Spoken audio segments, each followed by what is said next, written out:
Researchers کے لیے پورا ایک ایونیو ہے, وہ اس پہ بات کر سکتے ہیں. ہم چونکہ فکشن کی بات کر رہے تھے اس لیے ہم نے اس پہ زیادہ تفصیل سے بات نہیں کی. شجاعت بھی اس میں ایڈ کرنا چاہیں گے اور پھر ہم نیکسٹ کویسچن لیں. اس میں یہ جو میں نے جتنی تحقیق کی ہے نا, یہ ستلج اور راوی کے درمیان کہیں اس کی تھی ایگزسٹنس. لیکن یہ بھی نہ بھولیں کہ اس کا جو ٹائٹل ہم نے بنایا اس میں ایک سب ٹائٹل بھی ہے, دا لاسٹ ریور. یعنی متھ یہ ہے کہ یہ سرسوتی ہزاروں سال تک بہتا رہا اور پھر بالآخر اپنے راستے بدلنے سے نہ صرف اس نے بستیاں اجاڑیں بلکہ یہ خود بھی اجڑ گیا جب یہ چولستان میں کہیں پہ غائب ہو گیا. تو اس لیے اس کو سب ٹائٹل میں دا لاسٹ ریور کہا ہے. جی نیکسٹ کویسچن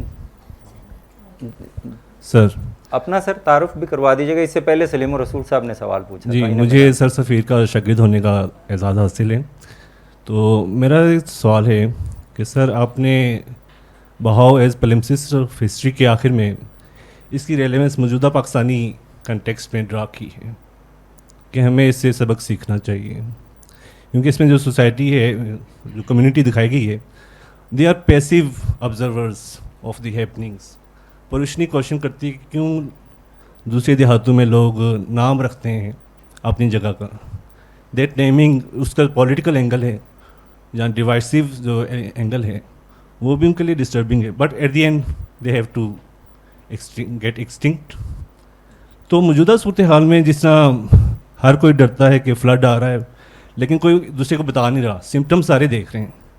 اسی طرح پاکستانی سوسائٹی کے کنٹیکسٹ میں ہم as a failed state symptoms almost سب ہی دیکھ رہے ہیں بٹ اس کو وائس نہیں دے رہے. تو آپ کیا کہیں گے اس بارے میں؟ جی یہ تھوڑا یعنی زیادہ سوسیولوجیکل ٹائپ آف اور with tinge of political angle بھی اس میں شامل ہے اس سوال میں. یعنی دیکھیں نا, ناول لکھا انہوں نے, ہم نے اس کو ٹرانسلیٹ کیا, تو مقصد صرف یہ نہیں ہے کہ ہم اس کا ایک میڈیم بدل دیں, بلکہ یقین کیجئے مقصد صرف دنیا کو اس طرح کے نیریٹیوز کی طرف متوجہ کرنا نہیں ہے, بلکہ اس سے پہلے ہمیں اس کی جانب متوجہ کرنے کی ضرورت ہے.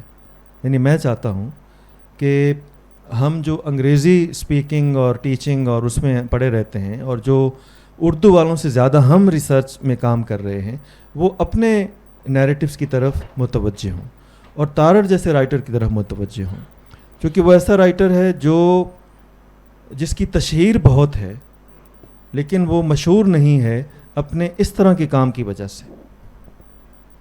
اور اس میں قصور ان کا ہے جو میں نے انٹروڈکشن میں لکھا بھی ہے, that Tarar himself is responsible for this lack of attention towards his serious fiction. وہ اس کے 5-6 ناولز ہیں, آپ یعنی ان کے ناولز کو پبلک نہیں جانتی. پبلک جانتی ہے جو انہوں نے دیس پردیس لکھا اور انہوں نے کیٹو کہانی لکھی اور باقی سفر نامے. کسی سے پوچھو, ہاں جی وہ جی سفر ناموں کا رائٹر. بٹ یقین کیجئے کہ تارڑ وہ ایسا رائٹر ہے جو پاکستان کو یعنی آئیڈیالوجیکل لیول پہ اور ہمارے ہاں جو کلچرل ایمنیزیا ہے اور ساتھ ساتھ جو تہذیبی نرگسیت ہے اس سے ہمیں جگا سکتا ہے. اس لیے میں اس کی طرف متوجہ ہوا.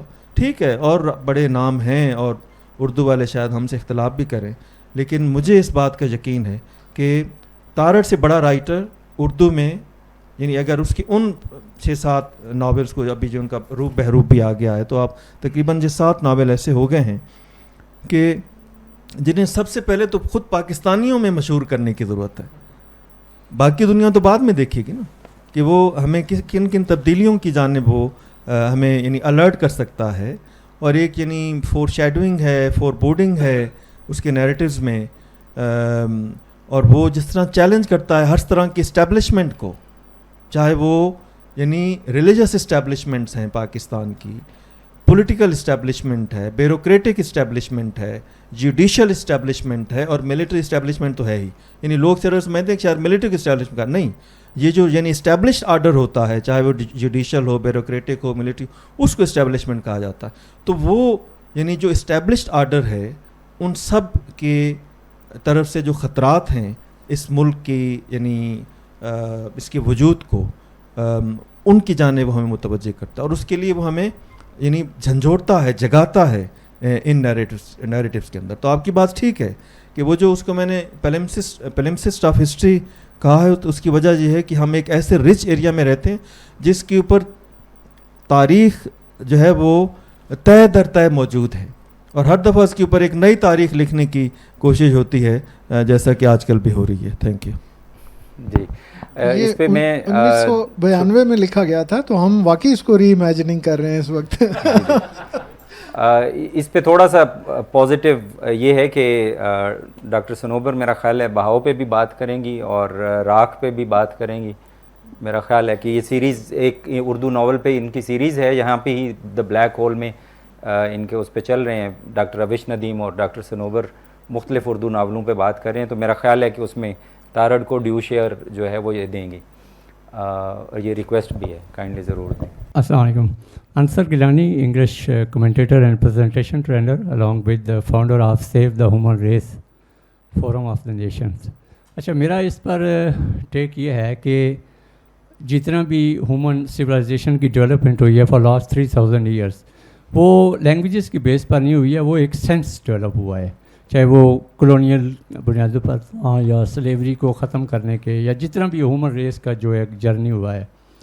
جب ہم ٹرانسلیشنز کی طرف آتے ہیں اور خاص طور پر پاکستان کے تناظر میں کام کو دیکھتے ہیں, تو ہمارا میرے خیال میں قرۃ العین, حیدر کا آگ کا دریا, اور جو عبداللہ حسین کا اداس نسلیں, اس کے ساتھ ساتھ میرے خیال میں جو تارڑ صاحب ہیں, یہ تھوڑی سی ایک انٹرنیشنل یا گلوبل لیول کی پچ رکھتے ہیں کہ عالمی ادب کے اندر ایک جگہ بنا سکتے ہیں.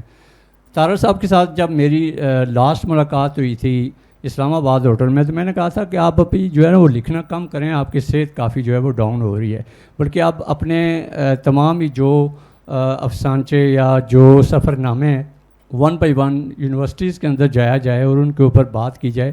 آپ کو یوتھ جو ہے وہ نہیں جانتی ہے, لہذا آپ کے کام کو جانا چاہیے. دوسرا, تارڑ صاحب کی جو گلوبل پچ بنتی ہے یا جو امیج ہے, وہ واحد وجہ ایک سفر نامے انہوں نے لکھے ہیں, اور سفر نامہ یا ٹورسٹ مائنڈیڈ پرسن جو بھی ہوتا ہے, جو کنٹری ٹو کنٹری اور ایک اسٹیٹ ٹو اسٹیٹ جاتا ہے, کلچر ٹو کلچر جاتا ہے, اس کا جو ویژن ہوتا ہے وہ بہت براڈ کاسٹ ہو جاتا ہے, وہ ایک انٹرنیشنل کمیونٹی کا سٹیزن ہو جاتا ہے, وہ ایک پاکستان یا کسی ایک خطے کا نہیں ہوتا. چلیں, یہ تو تارڑ صاحب کو جی آپ کا مشورہ ہو گیا سوال کے. ایک سیکنڈ. اچھا, جب ہم ٹرانسلیشن کرتے ہیں, میں نے خود جب اکیڈمی آف لیٹر کے چیئرمین تھے ڈاکٹر خوش صاحب, ان کو بھی مشورہ دیا تھا کہ پاکستانی ادب کو جو ہے وہ ٹرانسلیٹ کیا جائے. ٹرانسلیٹ کرنے میں جب آتے ہیں تو ہم یہ دیکھتے ہیں کہ پاکستانی ادب کے اندر سینس نہیں ہے, گلوبل پچ کے اوپر ابھی پیش کیے جانے کے قابل نہیں ہے. چونکہ میں نے انگلش لٹریچر 25 سال پڑھا ہے اور کافی حد تک پڑھایا بھی ہے. لینگویج کے اندر کافی حد تک ایمپاورمنٹ, ایمپیریسزم اور اتھارٹی بھی ہوتی ہے, لیکن اس کے ساتھ ساتھ جو ہے وہ جو گلوبلائزیشن کا سینس برطانیہ نے دیا ہے, اس کی لینگویج جو ہے اور اس کی جو ایمپاورمنٹ ہے اور جو ایمپیریسزم ہے, اس نے بتایا ہے کہ کیسے لینگویج اور ویپنائزیشن اور یہ تمام چیزیں جو ہے وہ پیش ہوتی ہیں. پاکستانی ادب کا جب خاص طور پر تارڑ صاحب کو میں رک جائیں نا, تاکہ ہم اس سے آگے ہم بڑھیں. کہ ٹیک ہے نا اس میں, ٹیک آپ کا ہو گیا جی نا, جی, اب اس پہ ورنہ بھول جائیں گے ہم سب کچھ. ایک سیکنڈ چلے سوال. اس میں یہ ہے کہ فار ایگزامپل آپ پاکستانی ادب کے جو بھی رائٹر ہیں اس کے ٹرانسلیٹ جب کرتے ہیں, جس طرح سفیر صاحب نے کام کیا, کافی سارے الفاظ کو جب آپ بدلتے ہیں تو یہ ایسے جیسے میں آپ کے فیس پر کہوں کہ یو ہیو کلاؤڈس ٹوڈے, تو آپ آسمان کی طرف دیکھنا شروع کر دیں, یا لیکن یو ہیو کلاؤڈس ٹوڈے کے میں نہیں ہے کہ آج آپ کا مطلع صاف نہیں ہے, آپ کا ذہن جو ہے وہ کنفیوز ہے یا کلیئر نہیں ہے.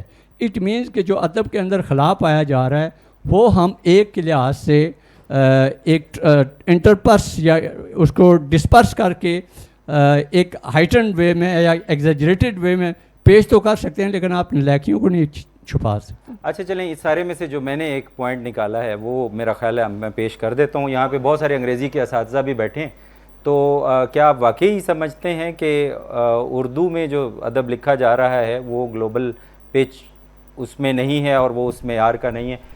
شجاعت بھی انگریزی کے استاد ہیں, عبد المجید صاحب بھی, میں خود بھی, سفیر صاحب بھی, یہاں ڈاکٹر سفیر صاحب, ڈاکٹر صبغت اللہ صاحب بیٹھے ہوئے ہیں, اور لوگ بھی انگریزی کے. انگریزی ادب تو بونا ہے, میں اگر کہوں